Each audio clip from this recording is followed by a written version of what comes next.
Good morning. Today is Wednesday, May 6, 2026. So we are having the pre-bid conference for three civil works projects under Bataan 3rd District Engineering Office. Before we start, please introduce the established quorum.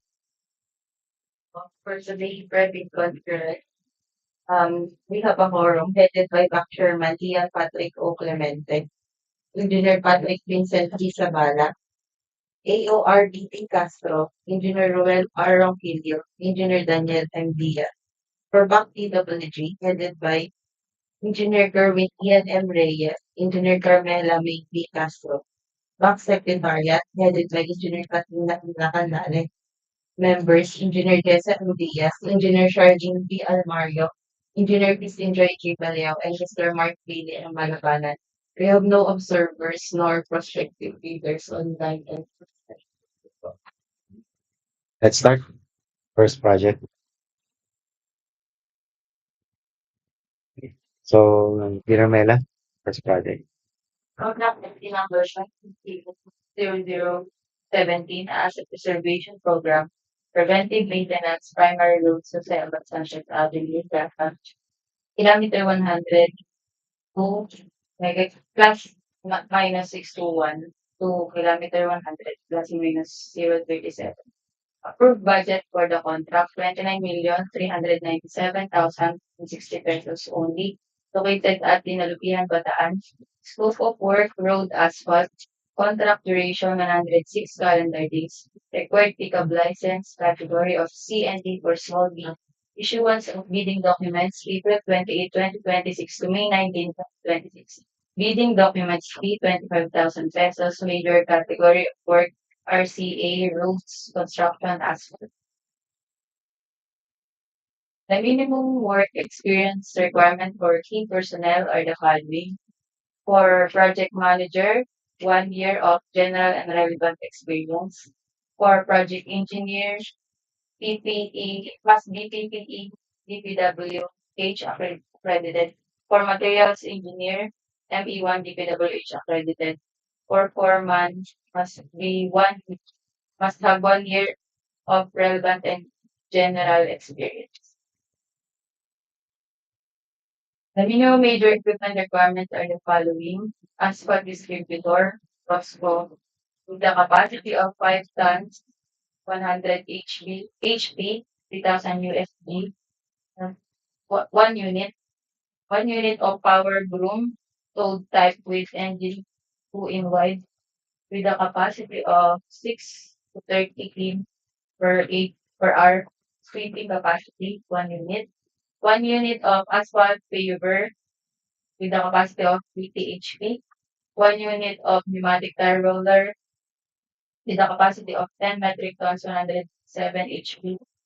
And then 1 unit tandem steel roller with a capacity of 11 metric tons, 134 horsepower. 1 unit water truck or pump, all mix, with a capacity of 16,000 liters, 360 HP. 1 unit dump truck all models, 12 cubic yards, 290 HP. 1 unit cargo or service truck all models, 2 to 5 metric tons, 160 HP. 1 unit vibratory roller with a capacity of 10 metric tons, 125 HP.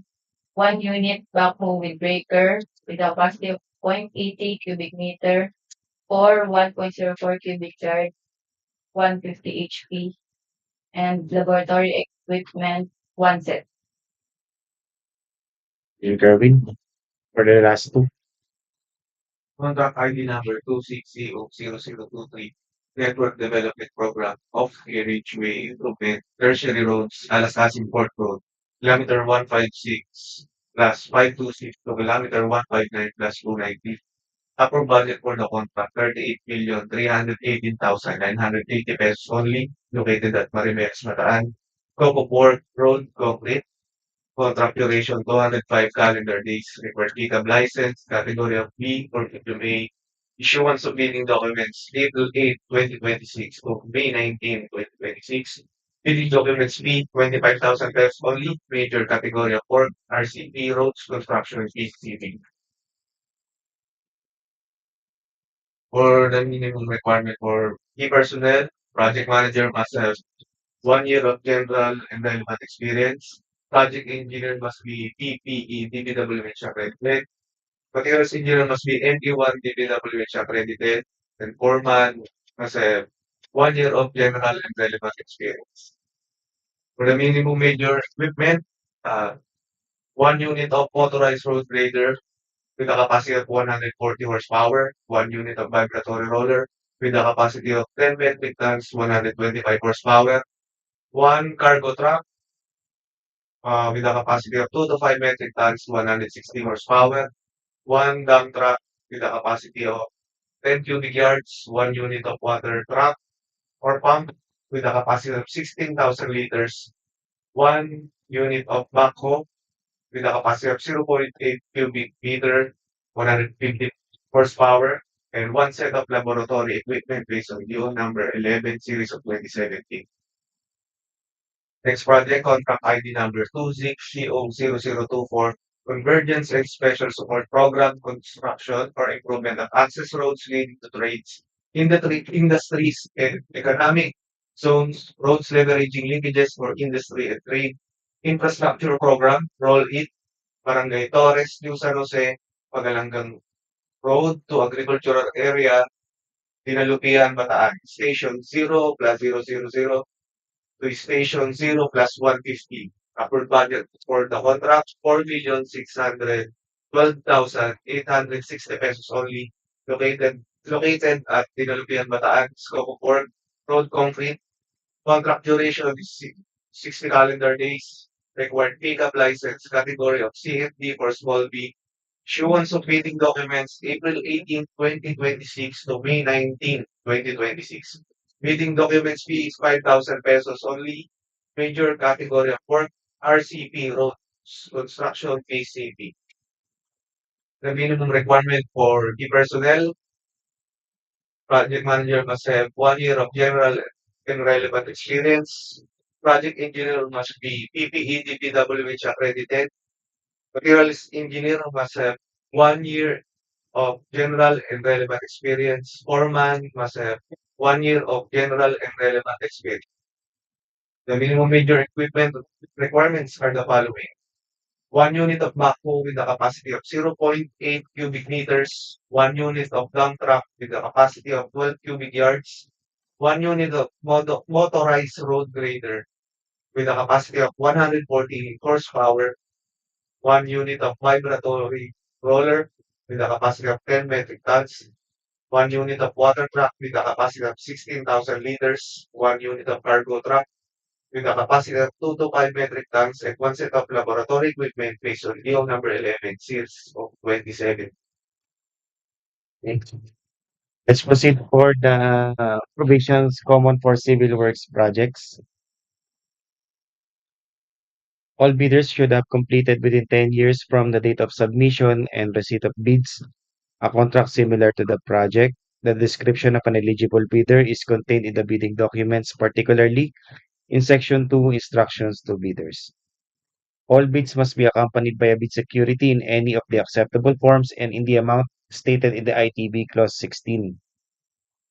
Prospective bidders must be registered with and classified by the Philippine Contractors Accreditation Board and must possess a valid pickup license specifically required for each project. Bidders with a pickup size range of medium A who are participating in the procurement of projects with an approved budget for the contract of more than 30 million but less than 150 million shall be required to submit a valid ISO 9001:2015 certification or its latest applicable version as part of their bid in accordance with Department Order Number 110 Series of 2024 of the DPWH. Contractors, applicants who wish to participate in this bidding are encouraged to enroll in the DPWH Civil Works application at the DPWH Procurement Service, 5th floor, DPWH Building, Bonifacio Drive, Port Area, Manila, while those already enrolled shall keep their records current and updated. The contractor's eligibility to bid on the project will be determined using the DPWH contractor profile eligibility process and subject to further post-qualification. Information on registration can be obtained from the procurement service during working weekdays from 7 a.m. to 4 p.m. or the DPWH website www.dpwh.gov.ph. In addition to the project requirements under ITB Clause 12.1H, bidders shall submit as part of their bid the latest general information sheet reflecting the beneficial ownership information duly filed with and stamp received by the Securities and Exchange Commission. This requirement shall apply only to legal entities such as corporations and in compliance with Section 82, Declaration of Beneficial Ownership of the Implementing Rules and Regulations of Republic Act number 12009. Bidding will be conducted through competitive bidding procedures using a non-discretionary pass or fail criterion as specified in the IRR, otherwise known as the New Government Procurement Act. Bidding is restricted to Filipino citizens, sole proprietorships, cooperatives, and partnerships or organizations with at least 60% interest or outstanding capital stock belonging to citizens of the Philippines. The contract shall be awarded to the lowest calculated responsive bid in accordance with Section 61 of RA 12009 and its IRR. Interested bidders may obtain further information from DPWH Bataan 3rd District Engineering Office and inspect the bidding documents at the address given below from 8 a.m. to 5 p.m. during weekdays. A complete set of bidding documents may be required by interested bidders from April 28, 2026 up until May 19, 2026, 10 a.m. from the procurement unit with DPWH Bataan 3rd DEO. It may also be downloaded free of charge from the website of the Philippine Government Electronic Procurement System and the website of the procuring entity, provided that the bidders shall pay the applicable fee for the bidding documents not later than the submission of their bids. Bids must be duly received by the Bids and Awards Committee Secretariat through manual submission at the DPWH Bataan 3rd DO, Temporary Headquarters, DPWH Bataan 2nd DO Compound, Balanga City, Bataan, or online or electronic submission through the electronic bids underscore Bataan 3 at dpwh.gov.ph on or before May 19, 2026, 10 a.m. Late bids shall not be accepted. Bid opening shall be on May 19, 2026, 10 a.m. at the bidding room, procurement unit, DPWH Bataan 3rd DO, and or via Zoom, which shall also be live streamed on the procuring entity's official YouTube channel. Bids will be open in the presence of the bidders' representatives who choose to attend the activity. The DPWH Bataan 3rd District Engineering Office reserves the right to reject and any of all bids, declare a failure of bidding, or not award the contract at any time prior to the contract award in accordance with Section 70 of R8 number 12009 without incurring any liability to the affected bidder or bidders. Do we have questions from the members? Hearing none, so we will now adjourn the private conference. Thank you.